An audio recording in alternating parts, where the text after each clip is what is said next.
gbogbo ẹ̀yin tẹ́ ti darapọ̀ mọ́ mi ní orí ètò yìí. My sister Ayaba Mojísọ́lá Ọlọ́kọ̀ wọ́n ní olórí well done my sister ẹ kú wájú thank you ma ẹ ṣé gan tẹ́ ti darapọ̀ mọ́ mi ní orí ètò yìí. My sister Veronica Ọlábísí Ọbádára is also on thank you.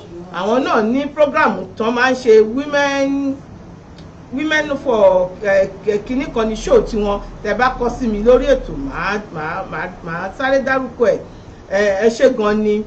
Sister mi Sally thank you. Títílayọ̀ Ṣónúbí thank you God bless you my sister.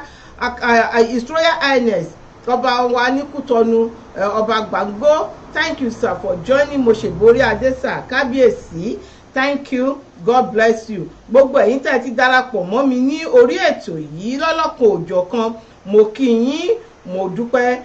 Crown Adéoyè wọ́n ní good evening ma good evening. Jamie thank you my brother. Àǹtí mi Deborah mo acknowledge presence yín mà ẹ ṣé gan ni tẹ́ ti darapọ̀ mọ́ mi ní orí ètò yìí. Ọ̀túnba mo dúpẹ́ tẹ́ darapọ̀ mọ́ mi lórí ètò yìí. Gbogbo ẹ̀yin tẹ́ ti darapọ̀ mọ́ mi lórí ètò yìí tí mi ò lè dárúkọ yín ẹ má bínú sí mi. Ẹ̀rọ ìbánisọ̀rọ̀ wa ni ò sí wájú mi so ẹ má bínú mo acknowledge yín ní ọlọ́kan òjọ̀kan. Mo dẹ̀ dúpẹ́ tẹ́ darapọ̀ mọ́ mi ní orí ètò yìí. Thank you so much God bless you. Màá gba fóònù my sister so that màá lè fi rí àwọn tó ti darapọ̀ mọ́ mi ní orí ètò yìí màá lè fi dúpẹ́ lọ́wọ́ yín lọ́lọ́kan òjọ̀kan. Ẹ ṣé gidi gan ni tí ẹ ti darapọ̀ mọ́ mi lórí ètò yìí. Kí n tó wá máa lọ sí inú ètò ẹ jẹ́ ká kọ́kọ́ ní bírèkì díẹ̀ wẹ́rẹ́ jógíná kí n fi gba fóònù lọ́wọ́ sísà mi. Ẹ ṣé gan ni. Ok gbogbo ẹ̀yin tẹ́ ti darapọ̀ mọ́ mi mo ti gba fóònù lọ́wọ́ sísà mi so màá lè rí gbogbo àwọn tó ti darapọ̀ mọ́ mi ní orí ètò yìí. Margaret Meg Ṣọlá Àṣàbí Adélànà ẹ ṣé gan ni gbogbo ẹ̀yin tẹ́ ti darapọ̀ mọ́ mi ní orí ètò yìí. Fúnmiláyọ̀ Martins thank you ma thanks for joining. Ọmọ Sánsan Fẹ́túgà thank you my sister. Àjọkẹ́ Adé olórúkọ ṣé gan ni mà tẹ́ ti darapọ̀ mọ́ mi ní orí ètò yìí. Joy Ìṣọ̀lá thank you for joining. I appreciate you forever. Garment thank you my sister God bless you ma for joining. Helen Fáwẹ̀mí ẹ ṣé gan ni mà tí ẹ ti darapọ̀ mọ́ mi ní orí ètò yìí. Títílayọ̀ ní great job thank you my sister God bless you. Light of Faith Land Joy Outreach thank you ma for joining us on this program God bless you. Mo dúpẹ́ lọ́wọ́ gbogbo yín ní ọlọ́kan òjọ̀kan tí ẹ darapọ̀ mọ́ mi ní orí ètò yìí. Ẹ ṣé gan ni mo acknowledge presence yín ẹ ṣé God bless you. Àṣà wa àti ṣe wa ẹ má jẹ́ ó parẹ́ nítorí kò gbọ́dọ̀ bàjẹ́ nítorí kò bàjẹ́ lórí àwọn aṣíwájú kò gbọ́dọ̀ bàjẹ́ ní orí tiwa kò sì ní bàjẹ́ ní àṣẹ Elédùmarè ní agbára Ọlọ́run kò ní bàjẹ́. Ẹ rí àkọlé tí mo gbé síta ẹ jẹ́ kọ́kọ́ wò ó bóyá sísítà mi ọ̀hún wà online torí London ní kèsì eléyìí tá à ń gbé bọ̀ lálẹ́ yìí. yes o mo ti rí wọn online. Ẹ ṣé gidi gan ni ẹ̀rọ agbọ́n àbá mi bá ètò yìí lọ bẹ́ẹ̀ ti bí mi léèrè bẹ́ẹ̀ náà láti gbé síta. Tẹ́ ẹ bá wo àkọlé wa talẹ́ yìí, is it right for a married woman to be on social media? Ẹ má gbàgbé ẹ̀rọ ìbánisọ̀rọ̀ wa ẹ kàn sí mi ní orí ètò yìí ní orí 07459 300 208. Wọ́n ní is it right for a married woman to be on social media? Sísítà mi kan London bíi ni ó ti ṣẹlẹ̀ náà pè mí náà ní olórí ṣé ó dáa kí ìyàwó ilé kó wà lórí social media. Mo ní kí ló dé kí lẹ rí tẹ̀fì bí mi lè rérú ẹ̀. Sísítà mi bá kí ẹnu bọ̀rọ̀ wọ́n bá ní ọ̀rọ̀ yìí kí n tó máa sọ káwọn tó máa sọ fún mi lọ o, káwọn kọ́kọ́ fi yé mi pé àwọn ò sọ pé àwọn fẹ́ fọkọ àwọn lẹ̀ o, kí n mọrú ìmọ̀ràn tí ń gbà wọ́n o, àwọn ò láwọn ò fọkọ àwọn lẹ̀ no matter what, ìmọ̀ràn ni kí n gbà wọ́n. Àwọn ọmọ Nàìjíríà rere wọ́n bá wa yànnà fíẹ̀. Sísítà mi yìí ní kí gbogbo ayé ti ń ṣí Facebook account, ilẹ̀ ta sí i káwọn tó ṣí Facebook account tàwọn. Wọ́n ló ṣe díẹ̀ káwọn tó ṣí àkáǹtì yìí, ṣùgbọ́n ọkọ àwọn wà lórí social media. Nígbà táwọn wá realize pé dádì àwọn tó bá lọ nígbà míì tó bá ti di Friday wọ́n ní ìrònú máa ń bá wọn ni, because dádì àwọn bá lọ Friday gbà míì Sunday ló máa dé. Tó bá tẹ̀ wá wọlé Saturday bí ìgbà tó ṣe pé àlejò méjì ló ń gbénú ilé ni. Dádì àwọn òun wo ibi táwọn wà, orí social media ni dádì àwọn máa ń wà all the time, talẹ́talẹ́ tòrútòrú orí social media ni. Ìgbà tí rònú fẹ́ wá ṣe àwọn léṣe làwọn náà wá sọ pé òkè káwọn náà ṣí Facebook account. Wọ́n sì ṣí Facebook account, wọ́n wá join ní group kan ní inú Facebook account ní orí Facebook yìí. Àwọn èèyàn sì wá nífẹ̀ẹ́ àǹtí yìí pọ̀, wọ́n nífẹ̀ẹ́ àǹtí yìí o, wọ́n nífẹ̀ẹ́ pọ̀ dáadáa. Tọmọdé tàgbà ló nífẹ̀ẹ́ àǹtí yìí nínú group yẹn.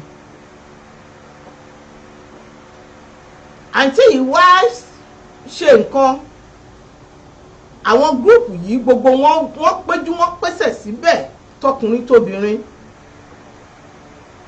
Ọkọ ẹ̀ sì rí pé kì í ṣàwọn wọ̀tìwọ́tì àwọn èèyàn tó wà ńbẹ̀. Lọ́kọ bá ní wò ó sórí Facebook account ẹ yìí o máa pa ni o máa delete ẹ̀. Àǹtí yìí ní òun ní kí ló dé tóun fi máa delete Facebook account òun. Ọkọ àwọn ṣàní Facebook kò dá kí obìnrin ilé wà lórí Facebook, nítorí ẹ̀kọ́ àkáǹtì yìí ó delete Facebook account. Àǹtí yìí lòun ní ọ̀rọ̀ yìí ò rí bẹ́ẹ̀ o, ṣùgbọ́n kò pẹ́ dádì àwọn wá ní àwọn rí fọ́tò àwọn o níbi tí wọ́n ti fi ń tọrọ owó, ipe àǹtí nǹkan ó nídìí help. That means pé àwọn icons wọ́n hack Facebook account àǹtí yìí according to ọkọ ẹ̀.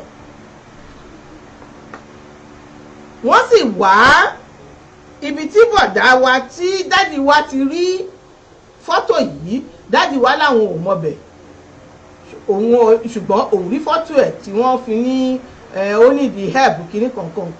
Ìbínú yìí ló mú àǹtí yìí púùlù Facebook account wọn down lákọ̀ọ́kọ́. Ipe kí ló dé kọ́ má bà òun lórúkọ jẹ́, òun ò tọrọ owó o. Àǹtí ìwá delete Facebook account yìí. Wọ́n nígbà táwọn delete Facebook account yìí, dádì àwọn wọ́n máa ń tètè wálé weekend, gbogbo nǹkan dàbẹ́ ni pé ó tún ń lọ bó ṣe yẹ kó lọ. Bẹ́ẹ̀ kò pẹ́ kò lóṣù mélòó kan náà dádì tún bẹ̀rẹ̀ Facebook habit tiwọn náà.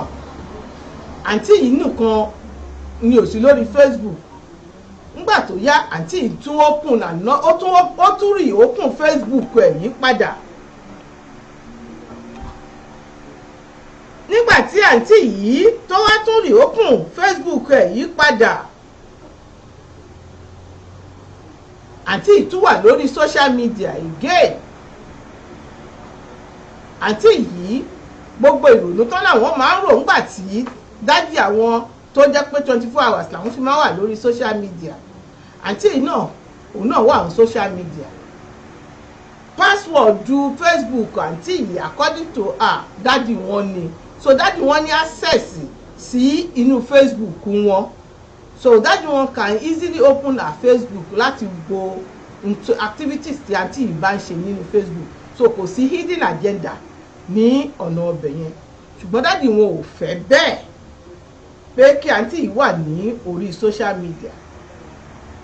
Ntí ó wá fà á tílé wá gbóná ní ìsinyìí ni pé dájì wá sọ fún àǹtí yìí pé Facebook account tó ṣì yìí àníṣe mi ò fẹ́ ó pùlù ẹ̀ dáhùn second time ni.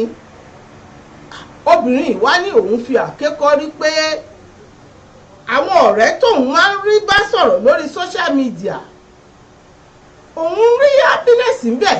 Dádì ẹ̀ kúkú ń gbélé bẹ́ẹ̀ lọ́jọ́ Jímọ̀ Sunday lẹ́ẹ̀dẹ́ bẹ́ẹ̀ sì wà lé orí Facebook lẹ́ máa wà bẹ́ẹ̀ dalẹ́ tòrútòrú orí Facebook lẹ́ máa wà. Àwọn kí ló ti ń pè ọ̀bọ ò gbádùn ara ẹ̀ ará ilé ọ̀bọ̀gọ̀ ò gbádùn ẹ̀. Nítorí ẹ̀ ń kọ́ òun ò ní púlù Facebook account ìdáhùn o. Dádì wá sí dádì wọ́n ń bá wọn pò ó lóní gbígbóná gan. Wọ́n ti fi ọ̀rọ̀ yìí lọ ìmáàmù mọ́ṣáláṣí wọn. Torí ọ̀rọ̀ tá à ń sọ yìí ó sì ń gbóná lọ́wọ́lọ́wọ́ báyìí. Ìmáàmù náà dẹ̀ ń sọ fún àǹtí pé kí àǹtí nǹkan kó kúrò lórí Facebook account. Kó kúrò lórí Facebook kó pùlù àkáǹtì ẹ̀ down. Pé social media is not the right thing for a married woman. Ọ̀rọ̀ yìí òun ló ń kan àǹtí yìí ní ominú. Ọ̀rọ̀ yìí rèé o ẹ̀yin ọmọ Nàìjíríà rere. Ẹ dákun kí ni kí àǹtí yìí ó ṣe? Ṣé kó insist pé òun ò ní pùlù Facebook account òun dáhùn ni àbí kó pùlù ẹ̀ dáhùn?